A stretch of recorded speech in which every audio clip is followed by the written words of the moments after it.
नमस्कार, स्वागत करती हूँ आपका और मेरा दोनों का यूट्यूब चैनल पर।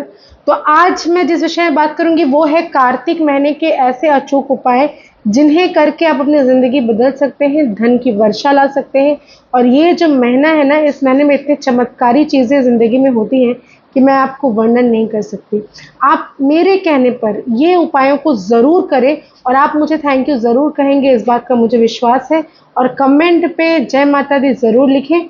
और मैं आशा करती हूँ कि इन चीज़ों को अगर अपनी लाइफ में आप उतार लेते हैं ना, सिर्फ 1 महीने की बात है, ज़िंदगी संवर जाएगी, ज़िंदगी बदल जाएगी, आपको पता भी नहीं चलेगा कि लाइफ में जो चेंजेस है वो 1 वर्ष के अंदर इस तरह से आपकी लाइफ में चेंजेस आएँगे कि ज़िंदगी सफल हो जाएगा। ऐसे बहुत सारे अचूक उपाय मैं कार्तिक के महीने के बारे में बताने वाली हूँ, जिन्हें आप अगर करते हैं तो विशेष रूप से विष्णु जी और लक्ष्मी जी की कृपा आप पर बरसेगी ही और आपको कोई भी धनवान बनने से नहीं रोक सकता। जी हाँ, तो कौन से ऐसे खास उपाय हैं? पहली चीज़ तो आप ये समझ लीजिए कि कार्तिक के महीने में योग निद्रा से जागते हैं हरि विष्णु और धरती पर भ्रमण करती हैं माता लक्ष्मी। तुलसी जी की विशेष रूप से पूजा की जाती है, अधिकतर उन लोगों को जिनको विवाह की समस्याएं हो रही हैं उनके लिए।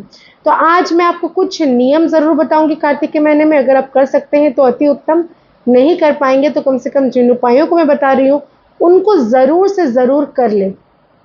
दीप दान का सबसे ज़्यादा महत्व होता है।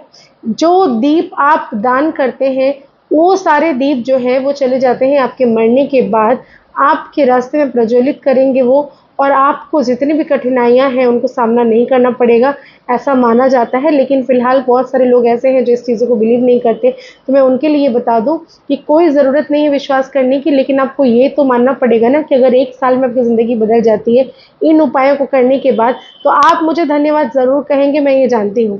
तो चलिए शुरू करते हैं। सबसे पहले तो ये बता दूं कि दीपदान आपको कहाँ-कहाँ करने चाहिए। विशेष 5 ऐसे खास जगह जहाँ पर आपको दीपदान करना चाहिए।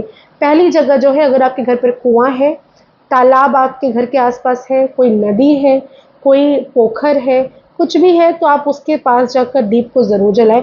आपके घर के ईशान कोण में दीप ज़रूर जलाएं। आपके घर पर जहाँ पर आपने कूड़ा का बाल्टी रखा हुआ होगा वहाँ पर दीप आपको ज़रूर जलाने हैं। आपको अपने पूजा स्थान पर दीप ज़रूर जलाना है। आपको अपने घर के चौखट पर दीप ज़रूर जलाना है। आपको अपने घर की तुलसी पर दीप ज़रूर जलाना है। कोई फैक्टर नहीं है कि आप किस चीज़ों का जलाएंगे। सबसे उत्तम जो दीप जलाया जाता है वो अगर घी का होता है तो वो बेस्ट है, नहीं अगर है तो कोई बात नहीं, आप सरसों के तेल का जलाइए, आप तिल के तेल का जलाइए, आप महुआ का तेल का जलाइए, आप चाहे जिस भी नारियल तेल का जलाइए, आपको जिस तेल से जलाना जलाइए, लेकिन दीप ज़रूर प्रज्वलित करें। लेकिन एक बात याद रखें, मिट्टी का दिया अगर आप जलाते हैं तो उसको वापस से रीयूज़ नहीं करना है। आप चाहे तो आटा का दीप बना के जला दें, आप चाहे तो मिट्टी के दीप बना कर जला दें, आप चाहे तो पीतल का रोज़ यूज़ कर सकती हैं, पीतल का दीप जला दें। आपको जैसा दीप मन करे वैसा जलाइए, लेकिन आपको जलाना ज़रूर है। और सबसे बड़ी बात ये कि मान लीजिए किसी भी सार्वजनिक जगह पर जाकर जहाँ पर आकाश आपको मिलती है, आकाश के नीचे दीप ज़रूर जलाना चाहिए। किसी पेड़ के नीचे जला सकती हैं, पीपल के नीचे जला सकती हैं, किसी नीम के वृक्ष के नीचे जला सकती हैं, कहीं पर भी दिया जलाइए। आकाश जहाँ पर होना चाहिए आपके छत में चले जाए, जाकर जलाए, लेकिन दीप जलाने का एक पर्टिकुलर टाइमिंग होता है। शाम के वक्त जब गोधूली बेला होती है उस वक्त अगर आप दीप जलाते हैं तो उसका महत्व बहुत ज़्यादा गुना बढ़ जाता है। आप चाहें, आपके पास समय नहीं है तो आप सुबह के समय 6 से 8 के बीच दीप जला लें, लेकिन अगर आपके पास वक्त है तो आपको ज़रूर शाम के वक्त, या फिर रात भी हो जाता है, काम से आप वापस आते हैं 10 भी बज जाता है, कोई दिक्कत नहीं है, लेकिन दीप ज़रूर जलाएं। घर के जितने भी प्रत्येक व्यक्ति हैं उनको अपना अपना दीप खुद ब खुद जलाना चाहिए। लेकिन अगर संभव नहीं तो घर में अगर कोई लेडीज़ है, माता है, बहन है, वाइफ है, तो उनको आप देकर जलवा सकते हैं। एक उत्तम दान माना गया है, ये हर एक के लिए पॉसिबल नहीं, लेकिन फिर भी बता देती हूँ। सोना का दीप, इतना छोटा सा आता है, वो सोना का दीप बनाकर जलते हुए उसको थोड़ा सा रुई में घी में लगाकर जलते हुए अगर आप किसी ब्राह्मण को दान कर देते हैं ना, तो यकीन मानिए आपके जितने भी पुश्ते हैं उनको नरक में जो स्थान मिला हुआ है वो हटकर स्वर्ग में स्थान मिल जाएगा। वैकुंठ धाम के लिए वो प्रस्थान करेंगे और आपकी ज़िंदगी में भी आपके जितने भी पाप कर्म हैं उन सबको खंडित करके आपको भी स्वर्ग की प्राप्ति होगी।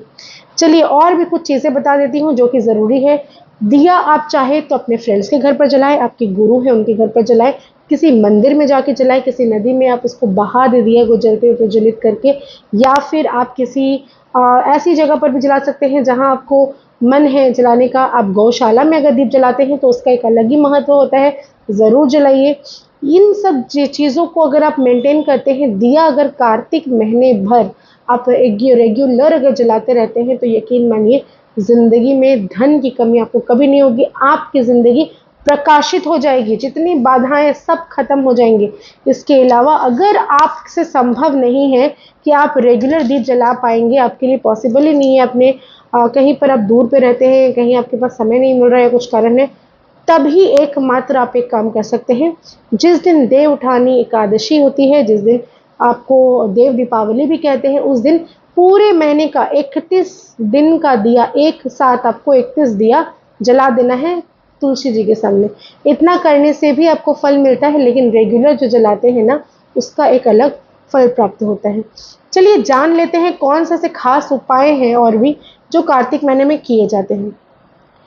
जिनको भी शादी में विशेष तौर पर प्रॉब्लम्स आ रही हैं उनके लिए बता दूं, तुलसी की पूजा बहुत महत्वपूर्ण है। तुलसी रोपना, आपको तुलसी खरीद के लेकर आना है, हरी तुलसी काली तुलसी दोनों लाकर ग्रीन कलर के गमले में आप उसको ज़रूर अपने घर पर स्थान दें, उनकी पूजा अर्चना करें, उनके सामने घी का दिया रोज प्रज्वलित करें। आपकी शादी में आ रही बाधाएं खत्म हो जाती हैं। दीपदान करने से आपको अक्षय फल की प्राप्ति होती है, किसी भी तरह का आपको धन की कमी कभी नहीं होगी। ऐसा धन आएगा जो कभी क्षय नहीं होगा, खत्म नहीं होगा। जमीन पर सोना बहुत ज़्यादा शुभ माना जाता है कार्तिक के महीने में। कारण क्या है इसका? ये कि अगर आप ज़मीन पर सोते हैं तो सात्विकता आपकी ज़िंदगी में आती है, आपको राहत मिलेगी, आपके अंदर पॉजिटिविटी आएगी, आपके जितने भी खराबियां हैं वो सारे खत्म हो जाएंगे। तेल लगाना इस महीने में संपूर्ण वर्जित होता है।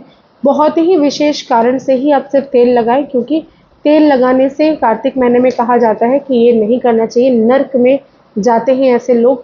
तेल सिर्फ नरक चतुर्दशी वाले दिन ही आप लगा सकते हैं। लेकिन अगर विशेष केसेस है, जैसे किसी महिला का या किसी पुरुष बहुत एज हो गया है, उनके पैर में दर्द रहता है, तेल लगाना ही है, तो वो चीज़ें अलग है। लेकिन मजबूरी में है तो अलग चीज़ें हैं। लेकिन अगर मजबूरी नहीं है तो तेल नहीं लगाना चाहिए। तो इन सारी चीज़ों को आप ज़रूर करें। और मैं ये बता दूं कि धन कुबेर पोटली की बुकिंग अभी भी चल रही है। जिन लोगों को चाहिए वो काइंडली मुझे मैसेज करें, कॉल करें और उसका प्राइस पूछकर आप अपनी बुकिंग करवाएं। क्योंकि ये जो चीज़ है ना, धन कुबेर पोटली, इसे अगर आप अपने घर पर स्थापित करते हैं तो धन की कमी कभी नहीं होती। आशा करती हूँ मेरे वीडियोस आपको पसंद आ रहे होंगे। ज़्यादा से ज़्यादा लाइक करें, शेयर करें, अभी तक सब्सक्राइब नहीं किया तो सब्सक्राइब करें, कमेंट करें। जय माता दी सभी को।